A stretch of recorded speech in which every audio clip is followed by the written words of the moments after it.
Hi అండి, అందరూ బాగున్నారా? అందరికీ నమస్తే అండి. ఇవాళ ఈవినింగ్ టైం వచ్చేసి క్లైమేట్ కొంచెం చల్లగా ఉందని చెప్పి మాకు వేడివేడిగా పాయసం అనేది తాగాలనిపించింది. అందుకని మీకు కూడా రెసిపీ చూపించినట్టు ఉంటుందని చెప్పి నేను వీడియో అయితే పెడుతున్నానండి. అంటే పాయసం అనేది అందరికీ వస్తుంది, కానీ ఎవరి స్టైల్లో వాళ్ళు చేస్తారు కదండి. అంటే పాయసం మార్నింగ్ చేశారంటే ఆఫ్టర్నూన్ కల్లా మనకి గడ్డ కట్టేస్తుంది కదా. అలా కాకుండా మనం మార్నింగ్ చేసినా సరే ఈవినింగ్ వరకు కూడా మనకి పలుచగా ఉంటుంది. ఒకసారి ట్రై చేసి చూడండి రెసిపీ. అయిపోయిందండి. మనకి టేస్టీగా తీయగా కూల్గా పాయసం అనేది మనకి రెడీ అయిపోయింది. మనం బయట వెదర్ అనేది కూల్గా ఉంది కదండి, మనం హాట్గా ఈ పాయసం అనేది రెడీ చేసుకొని తాగితే చాలా బాగుంటుందండి. మీరు కూడా ఒకసారి ట్రై చేసి చూడండి రెసిపీ అనేది. మనం స్టవ్ మీద ప్యాన్ పెట్టేసుకుందామండి. దాంట్లో కొంచెం నెయ్యి వేసుకుందాము. 2 స్పూన్స్ 3 స్పూన్స్ నెయ్యి వేసుకుందామండి.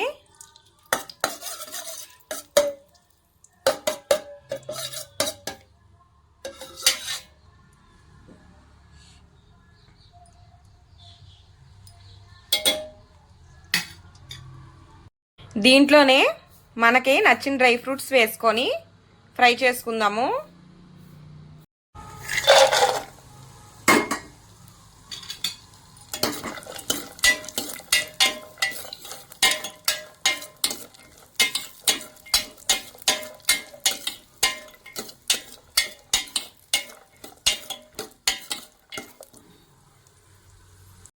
పక్కనే ఒక స్టవ్ మీద పాలు పెట్టేసుకుందామండి.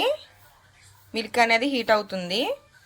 డ్రై ఫ్రూట్స్ అనేది ఫ్రై అయిపోయినాయి కదండి, ఇవన్నీ ఒక బౌల్లోకి తీసేసుకుందాము. ఇప్పుడు ఇదే నెయ్యిలోని కొంచెం సేమియా వేసుకుందామండి.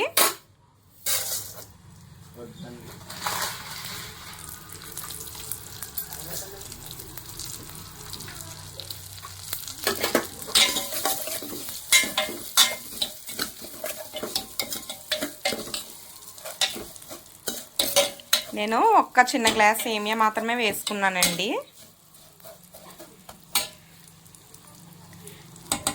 క్లైమేట్ చాలా కూల్గా ఉందండి, అందుకని ఇప్పుడు తినాలనిపించింది, అందుకనే చేస్తున్నాను.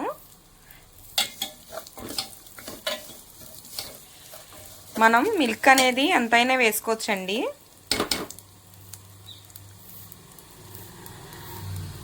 సేమియా అనేది ఇలా బ్రౌన్ కలర్లోకి వచ్చేదాకా వేపుకోవాలండి నెయ్యిలోని. అంటే పాయసం అనేది అందరికీ వస్తుంది, కానీ చేసే పాయసంలో స్పెషల్ ఏంటంటే అందరూ పాయసం చేస్తారు, అందరికీ వస్తుంది. కానీ ఏంటంటే మనం మార్నింగ్ పాయసం చేసుకున్నాం అనుకోండి, ఈవినింగ్ లోపు కొంచెం గడ్డలా అయిపోతుంది, గట్టి పడిపోతుంది. మనం ఎంత మిల్క్ వేసినా కూడా మిల్క్ లేనట్టే ఉంటుంది. కానీ ఇలా చేసుకుంటే ఈ విధంగా మనం మార్నింగ్ చేసుకున్నా కూడా ఈవినింగ్ వరకు కూడా చిక్కబడకుండా ఉంటుందండి. మనం ఇదే బౌల్లో ఒక గ్లాస్ వాటర్ వేసుకుందామండి. కొంచెం ఈ వాటర్ అనేది వేడెక్కిన తర్వాత సేమియా వేసుకుందాము. చూడండి, పాలు అనేది కూడా మరిగిపోయాయి. Stove off చేసేసుకుంటున్నానండి.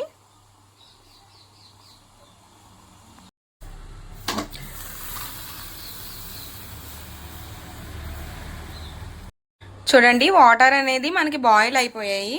ఇప్పుడు మనం ఇందాక ఫ్రై చేసి పెట్టుకున్న సేమియా మొత్తం దీంట్లో వేసేసుకుందాము. సేమియా అనేది మనం 5 or 10 minutes ఉడికించుకోవాలి. ఇంకా దానికన్నా ఎక్కువ ఉడికించుకున్నామంటే బాగా మెత్తగా అయిపోతుంది. బాగా మెత్తగా అయిపోతే బాగోదండి. కొంచెం గట్టిగా ఉన్నప్పుడే మనం పాలు అనేది వేసేసుకోవాలి. చాలామంది చేస్తారండి. మనం ఇప్పుడు సేమియా చేసిన ఒక 10 నిమిషాలకే కొంచెం గట్టిగా గడ్డలా అయిపోతుంది. అలా కాకుండా ఒక్కసారి ఈ విధంగా ట్రై చేయండి. చాలా టేస్టీగా ఉంటుంది, చాలా పల్చగా పాయసం చాలా టేస్టీగా ఉంటుంది. చూడండి, సేమియా అనేది మనకి ఇలా ఈ విధంగా వచ్చేయాలి. మనకైతే ఉడికిపోయింది, 80% ఉడికిందండి, సరిపోతుంది. ఇప్పుడు దీంట్లోనే మనం ఇందాక మరగబెట్టుకున్నాం కదండి పాలు అనేది, అది మనం ఇందులో వేసేసుకుందాము.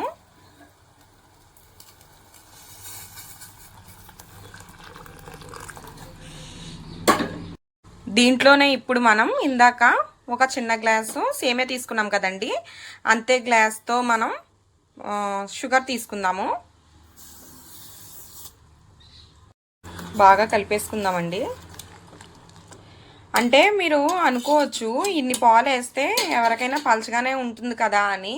అలా ఏం లేదండి, నాకు కొంచెం పాలు ఎక్కువ వేసుకోవడం ఇష్టము, అందుకని వేసాను.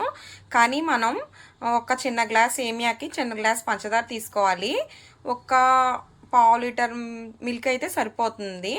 మనం ఎక్కువ మిల్క్ వేసుకోవాల్సిన పని ఏం లేదండి, కానీ పలచగానే ఉంటుంది. ఈ విధంగా చేసి ఒకసారి ట్రై చేయండి. మనకి గట్టిగా అయితే 5 మినిట్స్ కూడా టైం పట్టదండి. చూడండి, సేమియా అనేది ప్రిపేర్ అయిపోయింది. సేమియా అప్పుడే అయిపోయింది. ఒకసారి మీరు కూడా ట్రై చేయండి. ఎప్పుడైనా మనకి క్లైమేట్ అనేది చల్లగా ఉన్నా మనకి తినాలనిపించినప్పుడు ఒక్క 5 మినిట్స్లో మనకి అన్ని ఇంట్లో ఉంటే చేసేసుకోవచ్చండి. సేమియా అనేది ప్రిపేర్ అయిపోయింది. ఇప్పుడు దీంట్లోనే మనం స్టవ్ ఆఫ్ చేసేసుకుందామండి. ఇంట్లోనే మనం ఇందాక ఫ్రై చేసి పెట్టుకున్నాం కదండి డ్రై ఫ్రూట్స్, వాటిని అన్నిటినీ వేసేసుకుందాము.